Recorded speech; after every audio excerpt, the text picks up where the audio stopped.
Hi everyone, Assalamu alaikum. Hope you all are doing good. இன்னைக்கு சனா ஸ்பெஷலில் மிக சுவையான சூப்பரான ஜவ்வரிசி பாயாசம் எப்படி செய்கிறதுன்னு பார்க்க போகிறோம். ஸோ வாங்க ஸ்டார்ட் பண்ணலாம்.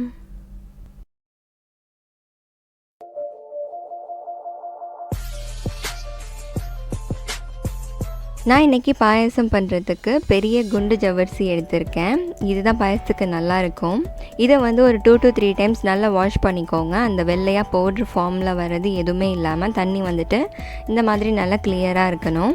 இதை ஒரு 1 மணி நேரம் நம்ம நல்லா ஊற விட்டுக்கலாம்.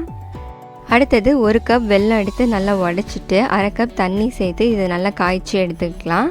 காய்ச்சி எடுத்துகிட்டு நல்லா ஆற வச்சு சைடில் வச்சுக்கோங்க.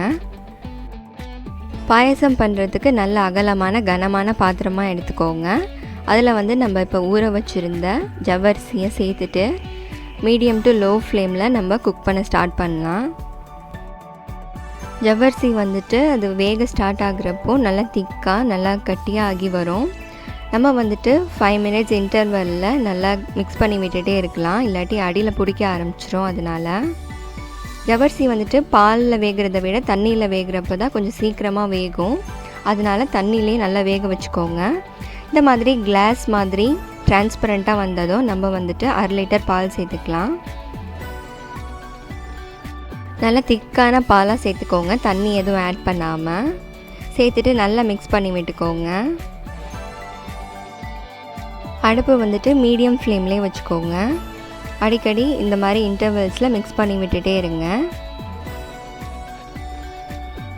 இப்போ நம்ம ஒரு 1/2 டீஸ்பூன் ஏலக்காய் பொடி சேர்த்துக்கலாம். உங்கள்கிட்ட ஏலக்காய் பொடி இல்லைன்னா 4 ஏலக்காய் தட்டிட்டு அதோட பவுடரை மட்டும் சேர்த்துக்கோங்க. சேர்த்துட்டு நல்லா மிக்ஸ் பண்ணி விட்டுக்கோங்க. பாயசம் லைட்டாக கொதிக்க ஆரம்பித்ததும் நம்ம லோ ஃப்ளேமுக்கு மாற்றிக்கலாம். பாயசம் லோ ஃப்ளேமில் கொதிச்சிட்ருக்கட்டும். அதுக்கு இடையில் நம்ம தாளிப்பை ரெடி பண்ணிக்கலாம். பேன் ஹீட் பண்ணிவிட்டு 4 டேபிள் ஸ்பூன் நெய் சேர்த்துக்கோங்க. நெய் சூடானதும் முந்திரி கொஞ்சமாக உடச்சிட்டு சேர்த்துக்கோங்க. கொஞ்சமாக உளுர்ந்த திராட்சை சேர்த்துட்டு நம்ம முந்திரி பொன்னிறமாக மாறி வர்றது வரையும், திராட்சை பழங்கள்லாம் பலூன் மாதிரி உப்பி வர்றது வரையும் நம்ம ஃப்ரை பண்ணிக்கலாம். நான் கொஞ்சமாக பாதாம் தோல் உரிச்சிட்டு குட்டி குட்டியாக சாப் பண்ணிவிட்டு அதையும் ஃப்ரை பண்ணிக்க போகிறேன். உங்களுக்கு பிடிச்சிருந்தால் அதையும் சேர்த்துக்கோங்க, இல்லாட்டி பரவாயில்ல. அடுப்பு லோ ஃப்ளேமில் வச்சுட்டு ஃப்ரை பண்ணிக்கோங்க. இப்போ நம்ம பாதாம் சேர்த்துட்டு லைட்டாக மிக்ஸ் பண்ணி விட்டுக்கலாம். ரொம்ப ஃப்ரை பண்ணணுன்னு அவசியம் இல்லை. பாதாம் லைட்டாக ஃப்ரை பண்ணிவிட்டு ஸ்டவ் ஆஃப் பண்ணிவிட்டு சைடில் வச்சுக்கோங்க. நம்ம பாயசம் ரெடியானதும் இதை ஆட் பண்ணிக்கலாம். இப்போ பார்த்தீங்கன்னா பாயசம் நல்லா கொதிச்சுட்டு நல்லா திக்கான கன்சிஸ்டன்சிக்கு இருக்குது. உங்களுக்கு வேணும்னா இன்னும் கொஞ்சம் கூட பால் ஆட் பண்ணிவிட்டு நல்லா கொதிக்க விட்டுக்கலாம். தேவைப்பட்டுச்சுன்னா இன்னும் கொஞ்சம் கூட பால் ஆட் பண்ணிக்கோங்க. ஆனால் பாயசம் கொதிச்சு வரப்போ இல்லைன்னா ஆறுறப்போ அது திக்காக தான் மாறிடும். இப்போ நம்ம ஜவ்வரிசியெல்லாம் நல்லா சாஃப்டாகி வரது வரையும் நல்லா குக் பண்ணிக்கலாம்.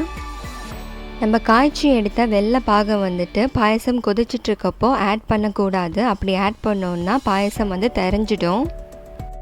பாயசம் கம்ப்ளீட்டாக ரெடியானதும் ஜவ்வரிசியெல்லாம் கம்ப்ளீட்டாக வெந்ததும் ஸ்டவ் ஆஃப் பண்ணிவிட்டு வெள்ளைப்பாகு நல்லா ஆறுனதும் இந்த மாதிரி ஒரு வடிகட்டி வச்சுட்டு நம்ம வெள்ளைப்பாகை சேர்த்துக்கலாம்.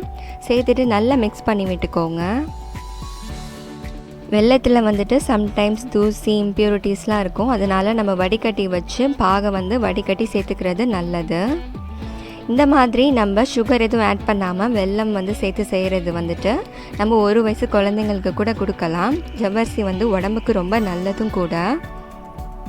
நம்ம தாளிப்பு எதுவும் ஆட் பண்ணாமல் இந்த ஸ்டேஜ்லேயே குழந்தைங்களுக்கு கொஞ்சமாக எடுத்து கூட கொடுக்கலாம். அடுத்தது உங்களுக்கு வேணும்னா நீங்கள் ஒரு சிட்டிகை உப்பு சேர்த்துக்கலாம். டேஸ்ட் நல்லா பேலன்ஸ்டாக இருக்கும். இப்போ நம்ம ரெடி பண்ண தாளிப்பு இதில் சேர்த்துட்டு நல்லா மிக்ஸ் பண்ணி விட்டுக்கலாம். ஜவ்வரிசி உடம்புக்கு ரொம்ப நல்லது. குழந்தைங்களும் விரும்பி சாப்பிடுவாங்க. நீங்கள் தாளிக்கிறதுக்கு முன்னாடி நம்ம வெல்லம் சேர்த்தோம் இல்லையா, அதுக்கு பதிலாக நீங்கள் ப்ரௌன் சுகர் கூட சேர்த்துட்டு அவங்களுக்கு கொடுக்கலாம்.